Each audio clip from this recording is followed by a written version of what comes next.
What's up folks, Mitsuvagrant here. Have you ever been curious about who I am? Have you ever been curious if I like the same video games as you? The answer is I probably don't. I saw this thing going around on Twitter. It's a template that's titled About You Video Games, and I wanted to do it, but I figured I'd make a video of it instead of just making the picture and posting it, so that's what we're doing today. As I was going through this and putting my games in here, I noticed that it's a lot of, off-the-wall stuff, well, some off-the-wall stuff, and some that, you might not expect. At least, I didn't expect when I looked at other people's. But I had a couple of rules for this list here.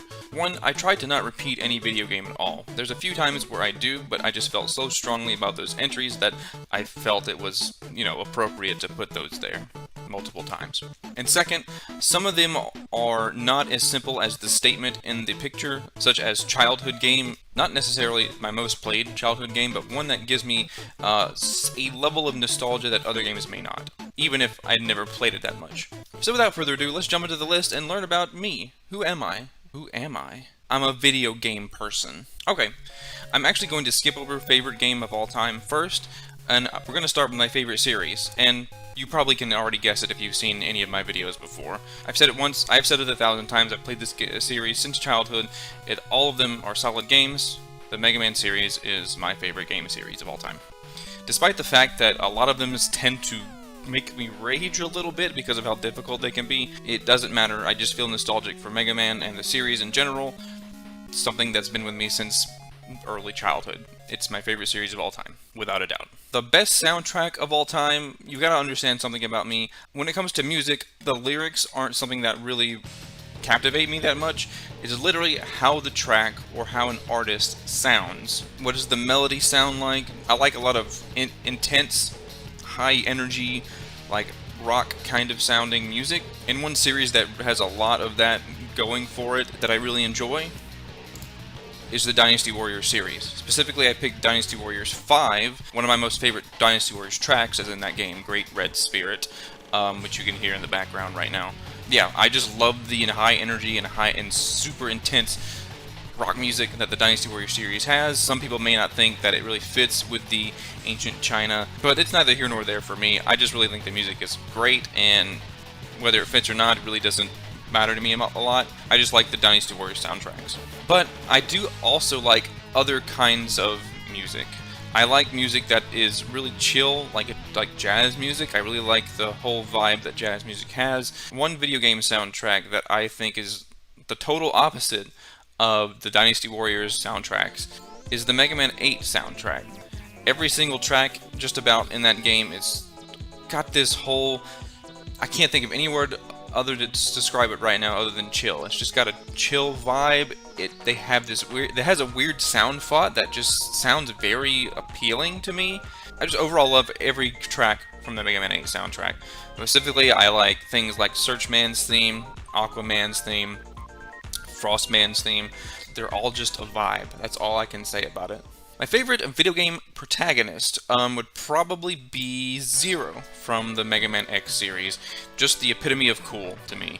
The flowing blonde hair, the cool red, armor he's got, the freaking lightsaber beam sword thing. He's just cool, and that's like the epitome of what I thought was cool was a kid, and it's still with me. I still think he's pretty cool. I don't really like a lot of protagonists in games. Usually I like the secondary characters a lot more, and you might say that Zero isn't technically the protagonist, but he was initially meant to be the protagonist of the X series, if I'm not mistaken.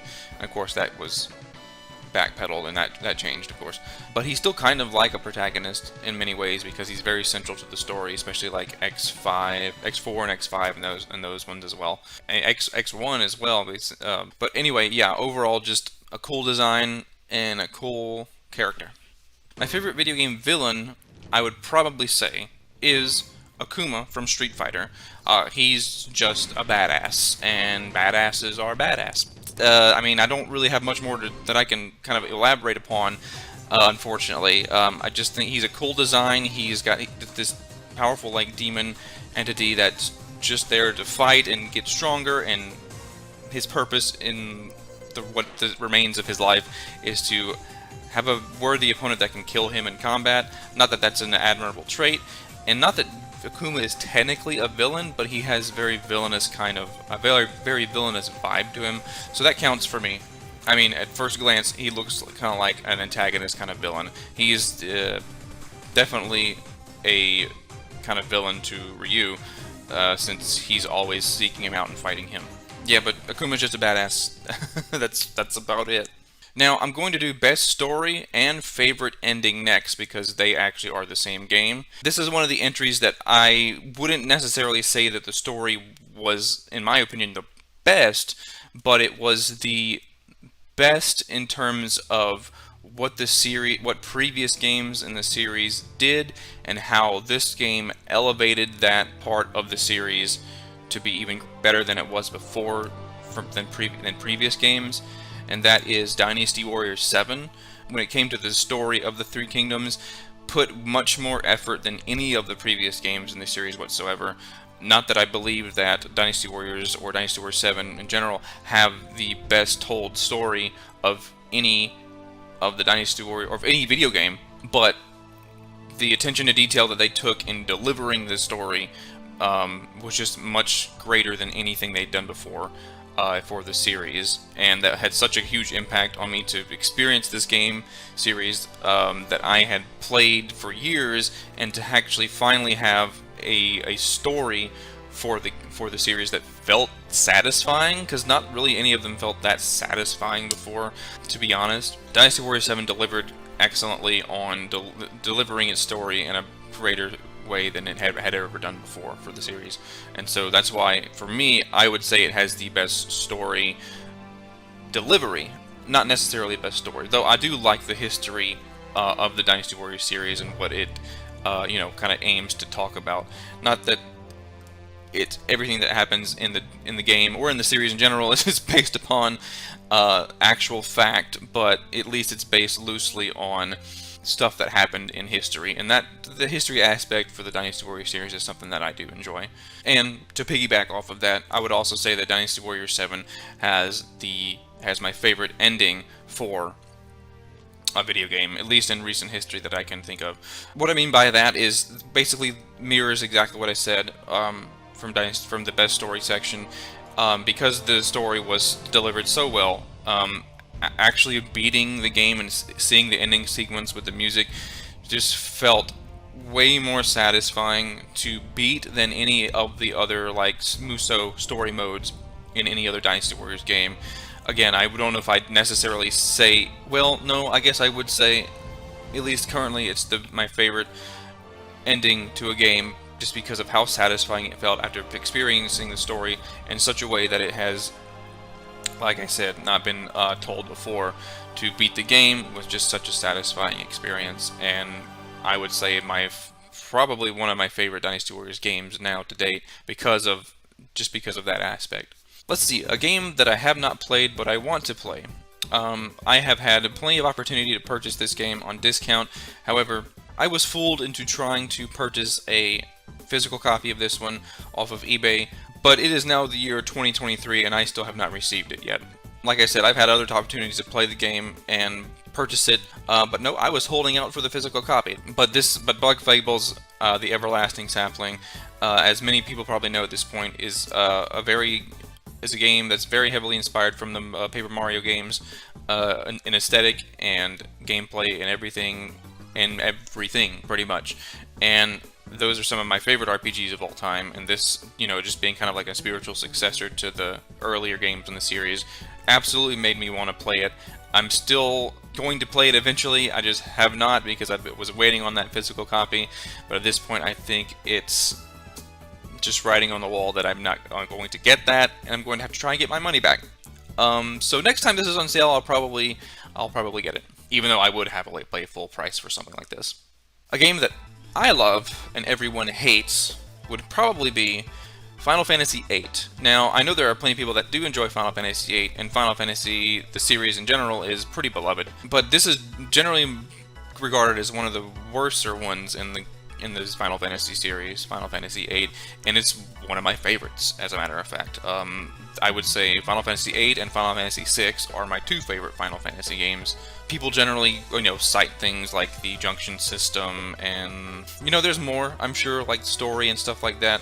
But I feel like the junction system is the only point that I can agree with, or see that people dislike this game for, because you can break the game so easily, and I don't play it that way. I don't sit there and junction magic until I have 100 stock of them for the whole battle. Why would you do that? That's not fun. It's the most efficient way to make your characters powerful. Okay, but if it's not fun, why are you doing it? Just junction 3 or 4 times in the battle and then move on. Slowly build your stock up. That's a much more reasonable thing to do. But yeah, I mean, I like the characters. The stories is pretty good. I do like the junction system. I like the GF system. And after playing Final Fantasy VII, which is a game I didn't really follow that much because I was kind of still too young to kind of look at stuff online or to kind of read magazines. I just played the games I had. But Final Fantasy VIII was one of the games that I didn't do that with, and I kind of anticipated its release. I saw demos and played demos, and it's just one, and that just kind of made me like it more. Let's see, now, a game that I hate, but everyone loves. I wish everyone would stop talking about League of Legends. I don't like MOBAs. The fact that it's just everywhere makes me more annoyed when I see stuff about it. I will admit that the animation Arcane is pretty good. I actually really enjoyed watching that. But I don't give a shit about the game, and I'm never going to play it. So everybody shut up about League of Legends, please. The game with the best art style might not be too surprising to see me say. I think Paper Mario has a really great art style. I don't know if I would say best art style, but it's got the most charming and well executed art style that I can think of. It's got that paper aesthetic, and I feel like, especially the first 2 games, I think the third one as well, and actually, unfortunately, the later games in the series, such as Sticker Star and Color Splash, have a really good approach to the paper aesthetic and use it well. And it's just, I mean, it's so charming and cute, and there's nothing else to really that I can really say about it other than that it's a well-executed art style that's really charming and cute. My favorite boss fight. Now, I actually had to think kind of hard on this one. There are plenty of boss fights throughout video game history that I've played and I thought were really cool and executed really well. Atma Weapon from Final Fantasy VI, Final Boss Final Fantasy VIII, Ultimecia, but one that I feel like had a larger impact on me and my gaming experience was probably Sigma, and I'm not just the final form of Sigma like in the picture here, but the entire Sigma fight at the end of Mega Man X. His weird dog robot, him with his beam sword, and then the final version that you see here in the picture. I just remember feeling that entire sequence and all 3 of those fights just felt so grandeur that it just left that large of an impact on me, and it made the ending feel even more satisfying as well once you finally beat it. And it did take me a while when I first played it as a kid to finally beat the final version of Sigma as well. Yeah, with the music that when you're fighting him, in the first form, he's the really high-powered music. He's bouncing off the walls, and then the giant, and then when you beat him, and he turns into this final form, and he's just this giant robot creature with this epic music playing in the background. It just felt like a really grand experience and had that much of an impact on me. A childhood game. Now for this one, like I mentioned at the beginning of the video, I picked Mega Man 5, and the reason for that is it's one of the Mega Man games that I never played that much as a kid. I remember my parents renting it for us from the video games store like a couple of times, once or twice. I remember playing it during Christmas and being just very mesmerized, like, oh, it's another Mega Man game that I hadn't played before. It's one of the Mega Man games that I loved a lot, that I really like.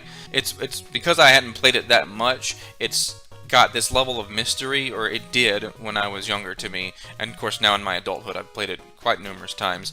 But it's just one of those games that make me feel very nostalgic, and that's because as a kid I didn't have much knowledge or experience of it, and that feeling just kind of, best represents, what a childhood game is, or kind of your childhood in general.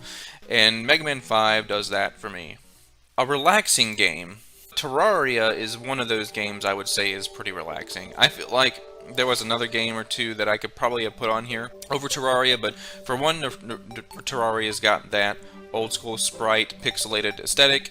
That is very relaxing for me. The simple, playful music is very relaxing. Of course, I would say the only thing that about Terraria that isn't relaxing is getting ambushed by enemies or having to fight a boss. Not that relaxing, but the overall, the general experience of playing Terraria, just slowly mining through the underground areas, is just a very chill, relaxing feeling, and that is why I put that game here.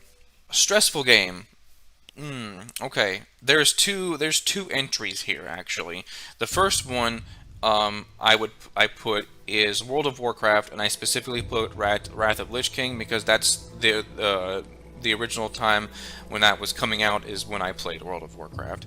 I would say World of Warcraft was stressful because of the multiplayer aspect. I felt like when you're playing World of Warcraft, and then when you're playing with friends, which is how I played it when I initially played it, of course, is stressful because you have to make sure that you are performing on a level that is not hindering your party, your group of you and your friends that are playing. There was such a large preconceived way to play efficiently. I'm never the kind of gamer that I want to learn to play a game so I can play it well and kind of prove my ability to other people. And World of Warcraft made me feel like I had to do that to an extent. The game was fun. I actually really probably enjoyed playing single player, playing through the quests and going through all the towns and stuff, and just doing quests. PvE, that's the kind of stuff I like. I'm not a PvP person because that kind of stuff is stressful in general. I never managed to get max level and do raids with a huge group, and that is fine for me. I probably will never go back to World of Warcraft unless someone really close to me or something wants to try it out. But that is one game series that I do find stressful because of the multiplayer aspect, playing with multiple people. On the other end of the spectrum, a game that is stressful just because of the game itself. The most recent one in history that I would say is probably Cuphead, because that game is designed to be difficult and for you to die over and over, like a game like Dark Souls, like a difficult Mega Man game. You need to learn the game and you need to learn the fights, and before you're able to have the skill to come back and beat them and beat the bosses. It's a game that's stressful because the game itself is made to be. So that's why on the other end of the spectrum, opposite of World of Warcraft, I would say Cuphead is the most recent example of that for me. A game that I always come back to. There's plenty of games that I would actually put on this list. Zelda 2, Super Mario Bros. 3, nostalgic games from my childhood that I still find fun and like to play every now and then.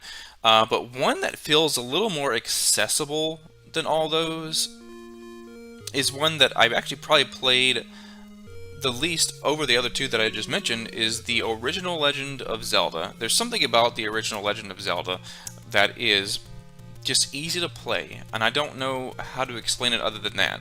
I know most of the secrets and how to find all the secrets and stuff like that. I played it so much that that's just kind of stuck in my brain now. But over something like Mario Bros. 3, a Mega Man game, or Zelda 2, where those require a little bit more dexterity to play well. The original Zelda is a game, unlike the other ones, where you don't have to think that hard to play. You just move Link on the overworld real easily, and you stab your sword, and that's a very approachable kind of experience, rather than having to rely on your dexterity to play the game well. So that's one game that I can easily come back to, no matter how I'm feeling, whether I'm feeling, angry or happy or whatever. It's a game that's really easy to play, and that's why it's easy to come back to. Here's a cop-out answer for what I would consider a guilty pleasure game. I don't think I have one, to be honest with you. Tried to think of a good game for this entry for like a half an hour. I couldn't think of a game that would consider a guilty pleasure. You know, I've even played a bunch of adult games before, and I wouldn't consider them a guilty pleasure. Everything about the gaming experience is fun, even when it's rage-inducing for me. It doesn't matter.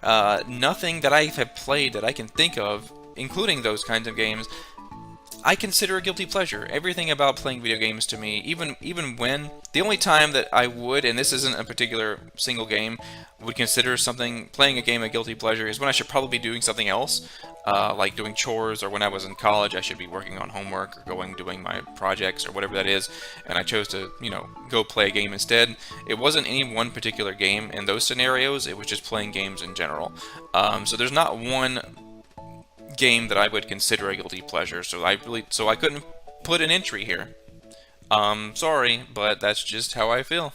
A game with a ton of hours played. Here is a kind of a cop-out answer, because what I put for this one was RPG Maker 2003. I love RPG Maker and all of the iterations of it.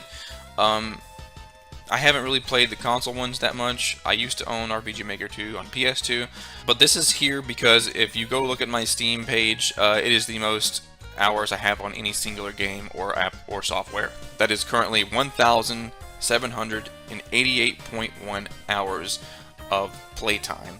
And that's because I'm making a game, a commercial game right now using RPG Maker 2003, and then RPG Maker 2003 is my favorite iteration of the RPG Makers, because it's technically a piece of software and not an actual game. It's more of a game creation tool. That's why I guess it would be considered a cop-out answer, but I didn't think any other piece of software was fitting to go here because of just how many hours I have sunk into that. It's just going to steadily climb even higher than that, because the game I'm currently making is a very long RPG kind of game, and I've still got a long way to go. But I love RPG Maker and all of the makers in general. We're going to come back to favorite game of all time. I'm going to do that one very last. So what we're going to look at next is the second expansion here of the About You video games template, and we're going to look at the best gameplay. There's many different genres of games and many different kinds of gameplay that comes along with that. I think of my most favorite genre, which isn't on this list for some reason, are RPGs. And when I think of what kind of RPG has the most enjoyable kind of gameplay experience, not just when in its combat or anything else, I'd probably say that is Super Mario RPG. It's the kind of RPG combat where you're always engaged. You have to hit the buttons, to defend and to make your attacks more powerful. Just simply the most engaging kind of RPG combat. That's also not difficult, but not that easy. At least, after you first play the game, it does become easy, because at this point, there's no way I could not be that challenged by Super Mario RPG anymore, but I just feel like it's the epitome of an engaging RPG combat. But this one has two entries. If we're talking about pure best gameplay from another standpoint, with Mario RPG, you don't gotta think a lot, and that's another kind of gameplay aspect with RPGs that I really love, is that's very satisfying when you figure out things and things click in your head and you make the choices in combat that really show that you really thought this through, and it's just so satisfying when you're able to pull off that damage, or you're able to pull off the win even when you didn't seem like it was possible. The game that most recently is doing that for me is Slay the Spire. I just most recently discovered that game thanks to my 12-hour stream I did on Twitch. I played that for literally half of the stream for 6 hours straight because it was just such a fun game, and I'm so glad that it was suggested to me. But yeah, Slay the Spire is you can play it quickly and just not really think about the choices you make until it gets down to the wire, and you're so close to death, and you have to make sure you're picking everything really well, picking the best cards to use. And then when you finally put it all together, I can use this card here, and then this one next, and it leads to you winning the match, winning the fight. That's the most satisfying kind of thought-based gameplay that I really, really like. What is the most meaningful video game for me? This is one entry on this list that I I have actually played it, but I played less than 2 hours of the game. This is one entry on the list that I actually watched other people play on YouTube, a couple of different people, and that's Undertale. It might be you might think it's kind of like a cop-out answer because it's just such a thought-provoking video game, but I can't deny that. Undertale made me realize how impactful games can be and showed me that this is the kind of experience that developers should strive for, including myself, is crafting a game experience that gets the players to think about the game and its world and its characters. Undertale does that in droves. Undertale is the only game where I found I found it to be such a meaningful experience to experience the world and its characters that I don't need to play the game anymore after having watched it. But Toby Fox still deserves my $10 for the wonderful experience he's crafted here, and that's what happened. I watched Undertale. I watched multiple playthroughs of it. I went and bought it and still has only played less than 2 hours of the game to this day. Undertale is just one of those games that has put such meaning into the experience of gaming, just because of itself, and I can't deny that, despite the fact that it might be an easy choice to put on here. The funniest video game, I kind of had a hard time picking this one as well. I ultimately went with Dynasty Warriors 3 just because the voice acting in the game is silly as hell, as I'm sure anybody who's looked into it knows. And that's really, I don't have much more that I can say about it. The voice acting is so bad, it's entertaining.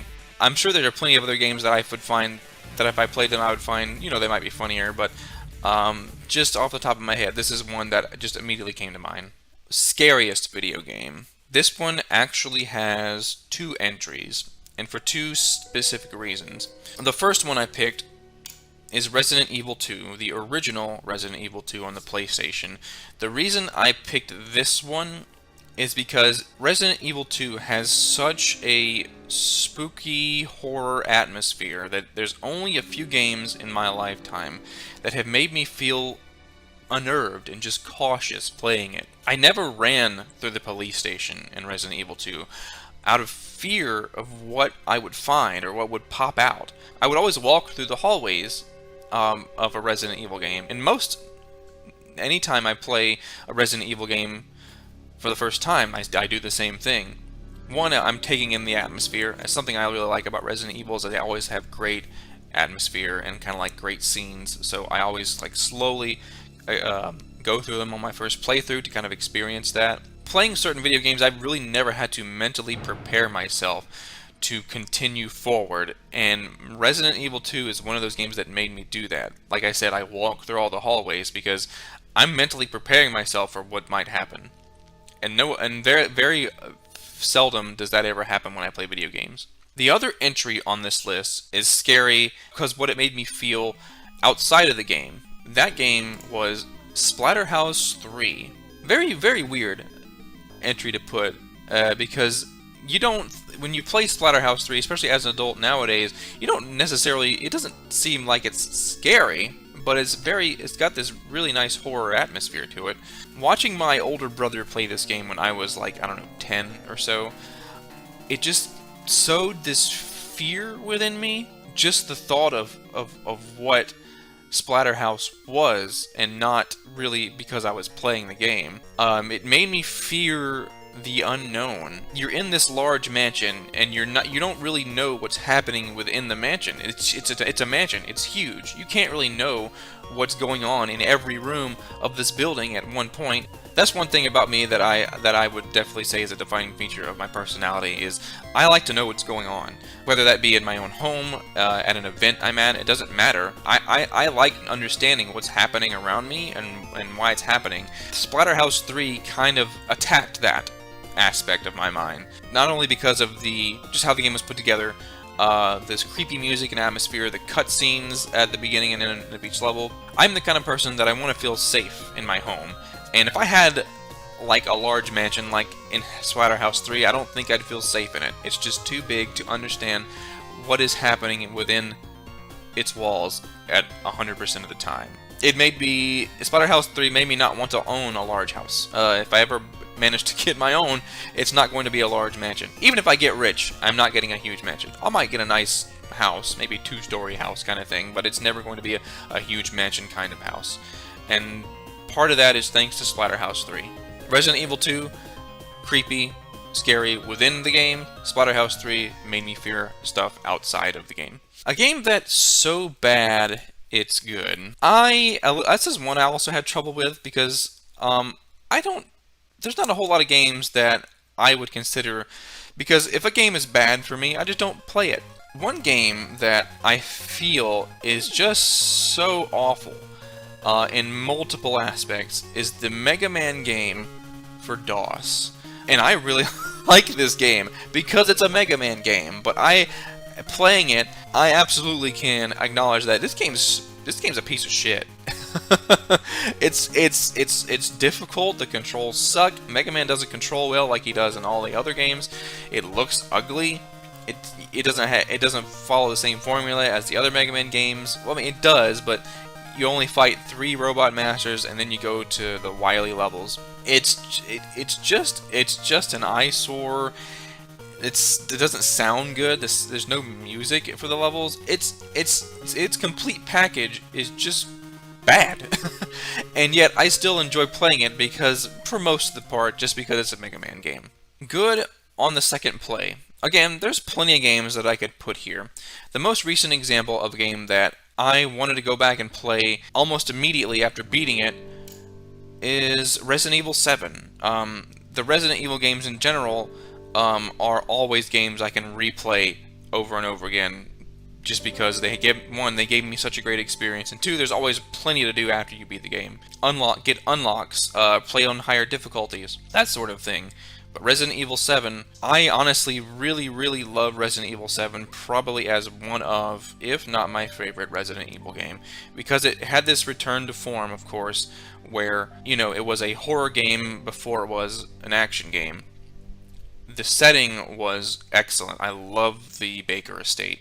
And after beating the game and playing it, as a horror game the first time through, I played it, you play it on your second time as a skill and knowledge check. How much do I know? How much did I learn of the game? How much faster can I play it? Can I find the secrets I missed the first time? Almost all Resident Evil games for me have that aspect to them. And Resident Evil 7 is just the most recent example of a Resident Evil game that I just enjoyed so much for those reasons.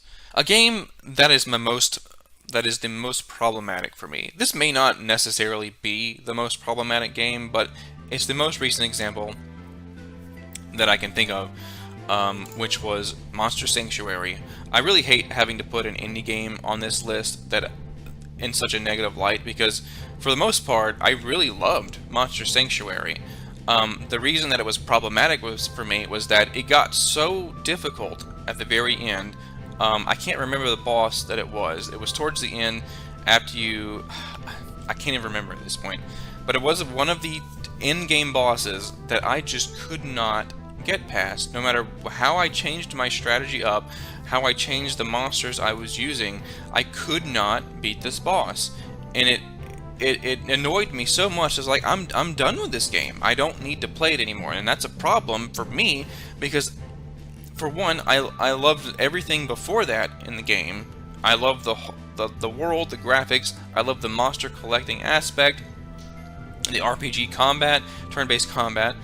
Everything about Monster Sanctuary is something that I love. I love everything that the game is, and then it got to a point where it wasn't fun to just sit there and lose over and over and over again without being able to get past this certain boss, no matter how I changed up my strategy or my approach. I guess it means that I suck and I should get good, but that's why I would consider Monster Sanctuary problematic. It's because I loved everything about it, but I'm never going to beat it, and that's a problem for me. The best voice acting. Now, this is one entry that I kind of went outside kind of like the bounds of just saying what is the best voice acting that I think in a video game. More so, what I picked for this entry is how did the voice acting heighten the experience or elevate the game more so than it just being like the voice acting was really, really good. it's in and of itself. That game for me was Max Payne on the PS2. If you've played Max Payne before, you know that its story is very important to the main character and what's happening to him and what he chooses, and the game in general.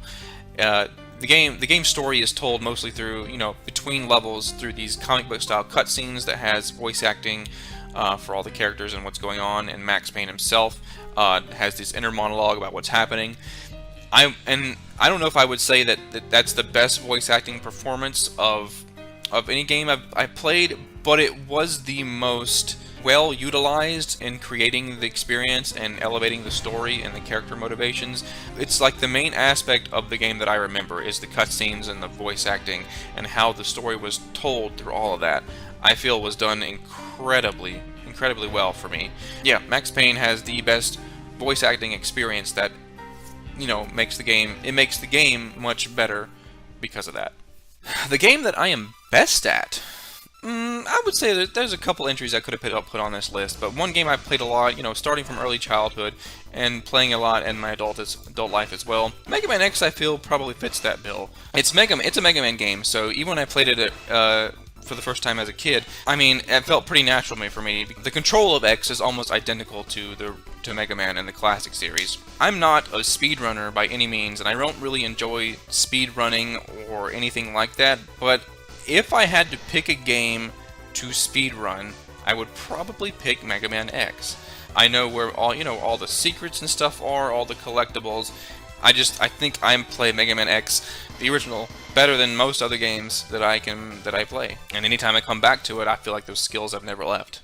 A game that hasn't aged well. A game for this entry, a game that I played, not just in the general gaming sphere, but GoldenEye 007 is one of those games that I don't really ever want to play it ever again.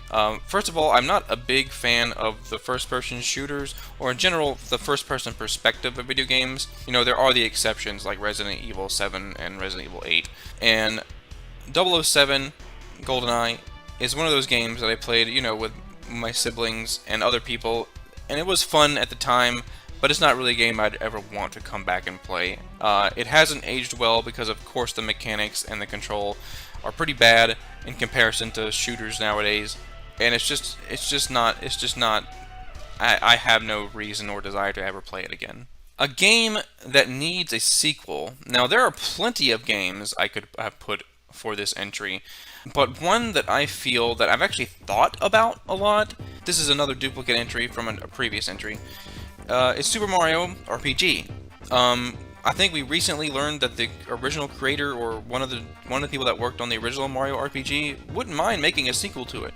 And when I thought about the characters and the story of the original Super Mario RPG, I feel like I can see where they would go next for like a sequel. Just as a brief snippet, Smithy was the final boss of the game, and he had a factory dimension within Exor, the sword that comes and crashes through the Bowser's Castle, and I feel like the easiest way to expand upon that is to have multiple factory worlds that come crashing down in the Mushroom Kingdom. Maybe one that looks like a giant axe, one that looks like a giant spear, so that that kind of thing, and you have multiple Smithy kind of bosses to go and fight.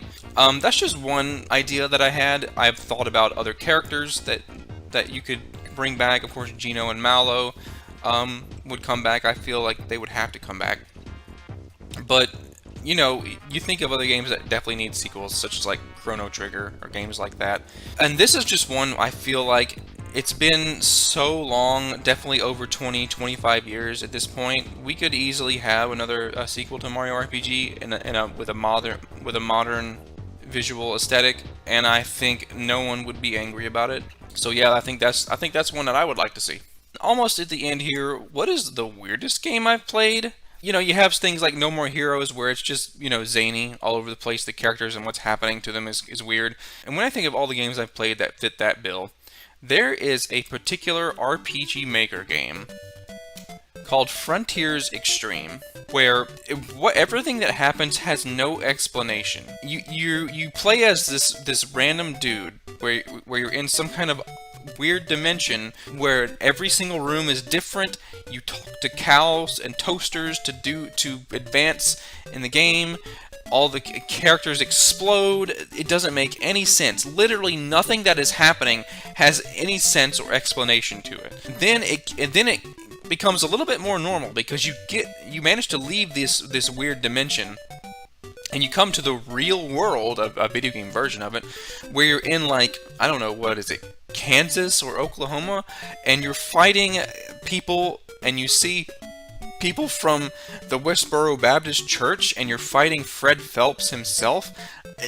Everything it's wacky. It does none of the crap that happens in Frontiers Extreme makes any sense. And then they try to have a coherent explanation as you go through the game and you get to the real world section as an explanation as to why this stuff is happening. And none of it makes sense. Still, nothing about Frontiers Extreme makes any sense. It never will to me. I haven't beaten it before. I haven't beaten the game, but I don't really feel like I need to because I got an enjoyable experience out of what I played of it. Maybe I should go back and play it, and it might even get even crazier. But that is the best way I can say it's the weirdest game because nothing. It's the weirdest game that I've played because nothing makes sense. Absolutely nothing that happens in the game makes sense. It's hilarious and it's wacky and what the hell. With that being said, let's go back to the final entry in the list that I chose to skip over at the very beginning. What is my favorite game of all time? There are so many games and so many game series that I enjoy playing that I feel like it would be impossible to actually legitimately tell you what my favorite game of all time is. I could tell you what my favorite Mega Man game is. I could tell you what my favorite action game is. I could tell you my favorite RPG. And they would all be equal. I don't feel like I have one game that I like over every single other game that I've played. I like the experience of gaming in general, and it would just be insincere to say that I like one game over all the others. So, what I chose to put for this entry, what is my favorite game of all time, is more so what is one favorite game that has had the largest impact on my life in general. When I think about a game that has impacted my life as a whole, I think about one game in particular that introduced me to gaming and games in general, and that game was the original Mega Man. It is the first game I ever played. It's the furthest back memory that I can think of in my mind currently. Is I was 3 or 4 years old, and I was watching my older brother play the original Mega Man. I eventually played it as well.